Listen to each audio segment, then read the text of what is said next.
hot. I'm big. No. No!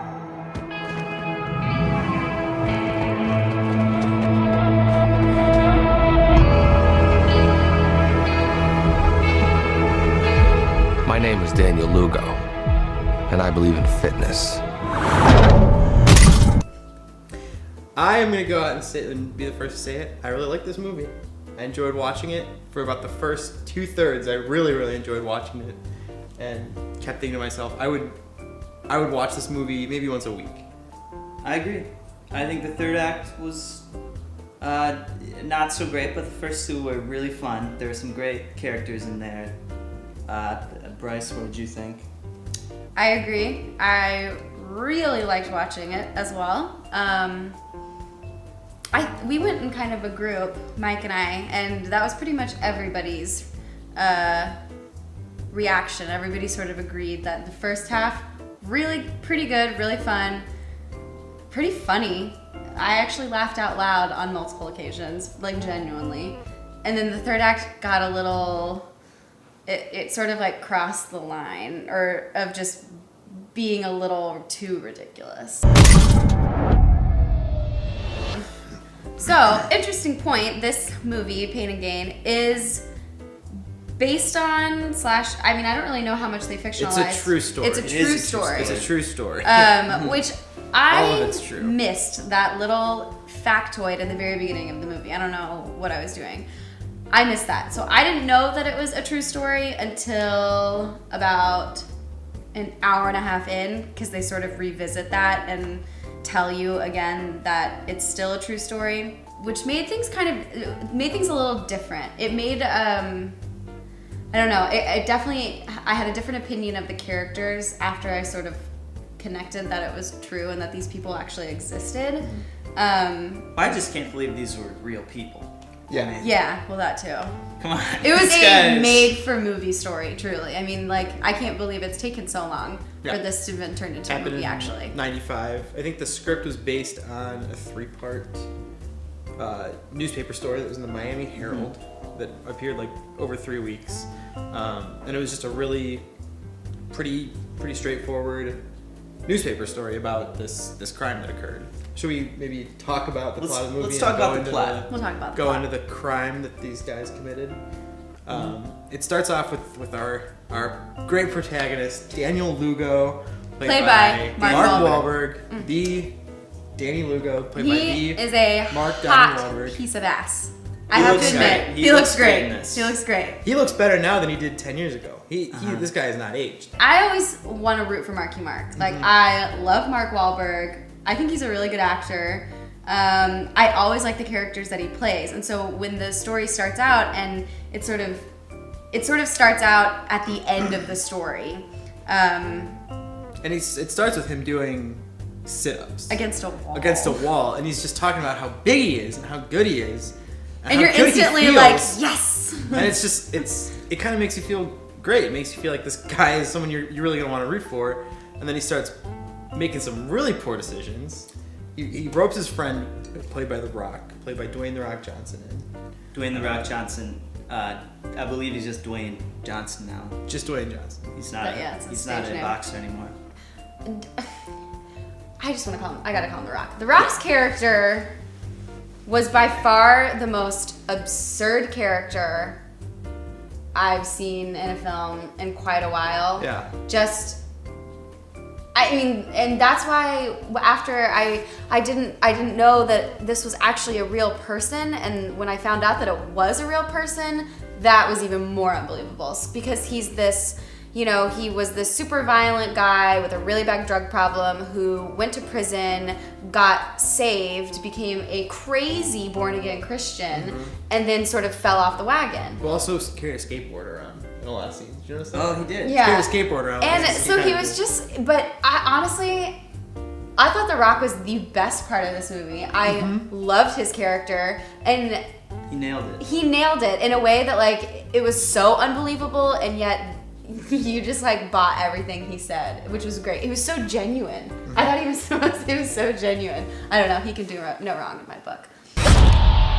The Sun Gym gang has successfully acquired every asset you had. What happens now? Now I go to work.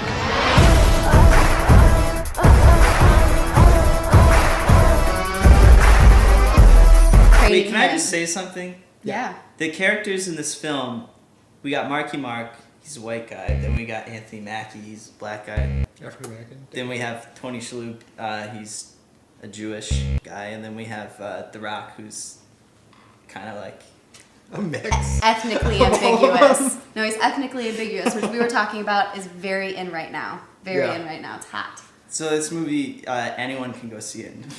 Yeah.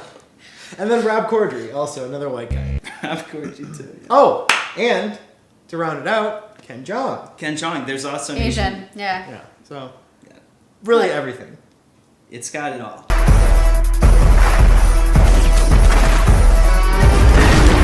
So they decide to kidnap this guy. They decide to kidnap Victor Kershaw, who is played by Tony Shalhoub, and he's this rich owner of a Schlotsky's Deli. Yeah, he is. He is own Schlotsky's. a definite guy who has come from really low place and attained what Mark Wahlberg's character thinks of as the American dream. He definitely has worked very hard. Yeah. He's worked really hard to get from Colombia to Miami. He didn't cut corners to earn his money. Did not cut any corners to earn his money. The issue is he's an asshole. I'm a self-made man. I made a lot of money.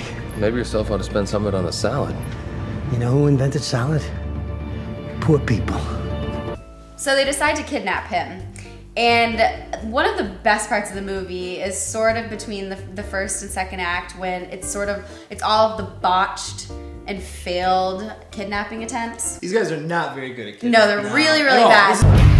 We go through with this, nobody gets hurt, right? Oh man, we snatch him. There he is! We grab him, he signs a few signatures. We give him a protein shake. He doesn't even know what happened. There's a lot of flashy little cuts and stuff in this movie that kind of give it this weird 90s vibe. But like lots of graphics, and so you know starting really out corny. that this isn't going to go well, and then it's really reinforced by all of these failed kidnapping attempts, and you're just sort of, I mean, it's pretty. I think that's one of the funniest parts of the movie. Good. Like when they're all like they're in like kidnapping disguises, but they're in like superhero costumes and like they're in ninja costumes because that's all they could find, and yet that's kind of what they wanted to wear. There is a scene once it becomes clear that they have to eliminate the problem of Victor Kershaw. There's a scene that is kind of, I think, a turning point in the tone of the movie where they try to kill him, and it's a weird scene because it's like they kind of pummel you with some really violent, really violent suggestions of the ways that they try to kill him. Yeah. You know, without going into too much detail that would spoil the movie. There are things involving cars, both cars crashing, cars being used to run over people's heads, explosions, gasoline, forcing recovered alcoholics to consume mass quantities of like Baileys. pre-mixed. It's Baileys. Like Baileys and like chocolate-looking liqueur. Yeah. It's pretty disturbing, but it's also pretty funny, and I wouldn't say it's definitely dark humor. It's definitely dark. It's humor. dark humor as opposed to later on in the movie when it becomes really dark. Well, it just shows how far this guy, this kind of fun-loving guy, Danny Lugo, how far he'll go to achieve his dream. I mean, he doesn't really care. He doesn't want to be like connected to this killing, but he wants him dead. And this is the point where there's a pretty clear shift in the way the characters are perceived by the audience and the way that they perceive themselves. They become bad guys. They used to just be goofy, like pinheads, but now they're kind of like scary guys, like guys you wouldn't want to hang out with and play Halo with. Definitely don't play Halo with these guys. Yeah. That also because Halo came out in the 2000s and this movie's set in 95. Would you play Halo with Victor Kershaw? I would not play Halo with No. Victor Kershaw. No. Definitely not. I'm trying to think if there was a I would character with Monk, but not Victor Kershaw. Make man. Ed Harris. I mean, that'd be a Ed story Harris for sure. for the future. Yeah, definitely. I was a little conflicted because I didn't necessarily want them to get caught.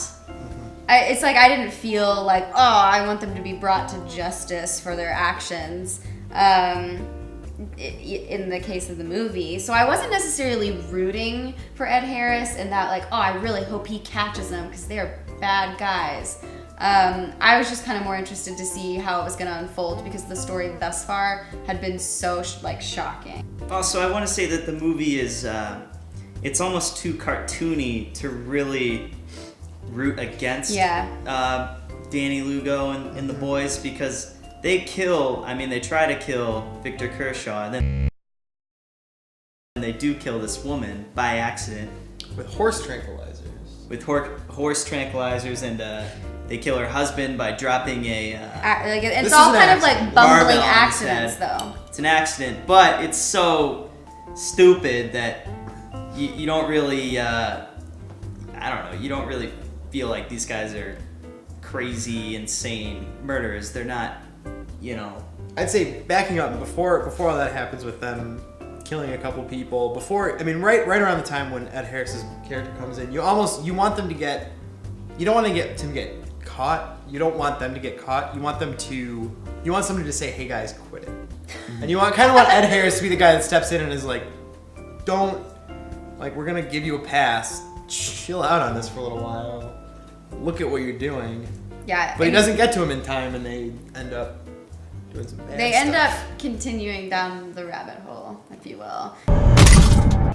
My verdict on this is I didn't feel bad for these guys. I mean, they weren't developed enough, their goals weren't realistic enough to really ever live happily. I don't know, I didn't feel bad at all. I thought they were fun characters, but if he was trying to elicit some kind of sad response, I wasn't getting it. Once you have a scene of them in a courtroom, it's hard to get that humor, and it also just, it does end with a very typical courtroom scene where you've got, it shows the different characters on the benches, and there's a voiceover that says, like, this is what this person said, this is what this person said, and that's one of the more, I think, that's where it starts to become, the book end of it being a true story. It starts to come out. They start. It starts being a movie, or it stops being a movie, and it becomes more of a, like, so this is what happened to these people, and it's just kind of like it leaves you feeling kind of like, well, that wasn't very fun, This movie that was kind of fun to watch is now just a glossy way of telling us about this really kind of shitty thing that happened. I think what really didn't work, and what I think why this movie was kind of negatively received by other people, was that I feel like it was trying really hard to have a really strong message, and by the end I was like, well, what's the message here? Like, this American dream, because the whole movie, there's probably an hour's worth of voiceover, and it's mostly Mark Wahlberg's character, but all the characters have it, and it's this, like, kind of monologue, like, lofty speech, and they talk about the American dream and, like, this pursuit of wealth, and it talks a lot about like, working hard versus not working hard for what you want, and by the end I was sort of like, okay. Yeah, and there's really no indication at the end. I mean, considering 4 characters who are the characters that the movie, I think, follows to the greatest extent, and that's Lugo. What was Anthony Mackie's character's name? Adrian, Paul, The Rock, and then Kershaw. None of these characters none of them are redeemed in the end, and none of them seem to have learned the error of their ways. No. At all. Yeah, totally. And so it's like, to have, I think that if this which film, is fine, if that's actually what happened, like, that's fine, yeah. But it just... But is it, for an end of a movie, it just it sort of falls flat. It fell very flat.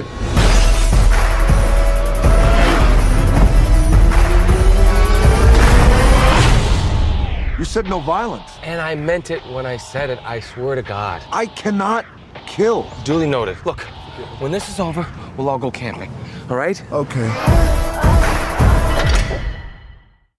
All right, I like this film. It was a little bit different from Michael Bay. I've seen a lot of his other films, and This one, I feel like he was a little bit more self-aware when he made this. The characters are these like macho men, but you know they're idiots. So it's a little bit different than the other stuff he's made. I would say check it out just because it's different from Michael Bay. Yeah, I don't know what I would give it a 6 out of 10. I don't know. I don't think it was a great film, but it was fun. There were fun parts, and I would say it's worth seeing. Yeah, I'd say 6 out of 10. I was thinking more like a B minus. I really enjoyed this movie. As I've said before, I enjoyed the first I'd say hour and a half of it. The first half, maybe the first 2 acts of it more than the movie as a whole. But I would definitely recommend seeing it. I say check it out just because, as Mike said, it's a little bit different from what you'd expect from Michael Bay. I was surprised, having seen a lot of Michael Bay films. That he took something that is not a huge, unbelievable action movie filled with the crazy CGI effects that Michael Bay is pretty well known for. This was a pretty down-to-earth movie as far as Michael Bay is concerned. I'd say Bad Boys-esque in that way. Bad Boys-esque. Maybe even more down-to-earth than Bad Boys. Yeah, maybe. I'm not saying a lot. I would also agree. I would say 6 junior mints, if you will.